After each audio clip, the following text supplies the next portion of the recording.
தாவேக்காலிருந்து வந்தாலே அது ஒரு நியூஸ் சர்ப்ரைஸ் நியூஸாக தான் இருக்கணும்னு நம்மளோட எதிர்பார்ப்பு இருக்கா? அது எப்படின்னா, நீங்க எதுவுமே செய்யாம திடுக்குன்னு வந்தீங்கன்னா, முன்ன ரஜினிகாந்த் பார்த்தீங்களா, எப்போ திடுக்குன்னு வருவாரு. ரஜினி ரஜினி வேணும். இப்போ பாருங்க எங்கே போனாலும் அவர் பாட்டில் வராரு, போறாரு. அவர் வீட்டாண்டே அவர் வாக்கிங் போனால் கூட யாரும் கேட்க மாட்டாங்க போல. குடிச்சிக்கிற அப்படி ஆகிடும்.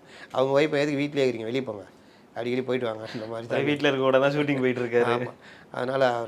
அதனால் அவருக்கு ஒரு இது இல்லாமல் அந்த மாதிரி தான் இந்த கதை. இன்னைக்கு இவங்க வந்து அதை மெயின்டைன் பண்ணுறாங்க. இது வந்தாலும் எது வந்தாலும்ன்றதுல காமெடி என்னென்னா, ஒரு பொண்ணு இங்கேருந்து ரீல்ஸ் போட்டுருந்துச்சு, அங்கே போய் ரீல்ஸ் போச்சு. அந்த இதுக்கு ஆச்சா பூச்சா அதுக்கு வர தனியாக. அப்போ இதுதான் வந்து அந்த கட்சியுடைய நிலைப்பாடு. தலைவர் ஏன் வரல? தலைவர் வந்தால் கூட்டம் வரும். கூட்டம் வந்தால் நல்லதானுங்க. இல்லை அது வந்து சட்டம் ஒழுங்கு பிரச்சனை இல்லை. அப்போ ஏங்க ரோட் ஷோ நடத்துறீங்க? இல்லை அது வேறு. அப்போ ஏங்க பேட்டி கொடுத்தீங்க? அங்கெல்லாம் கூட்டம் வரலையாங்க?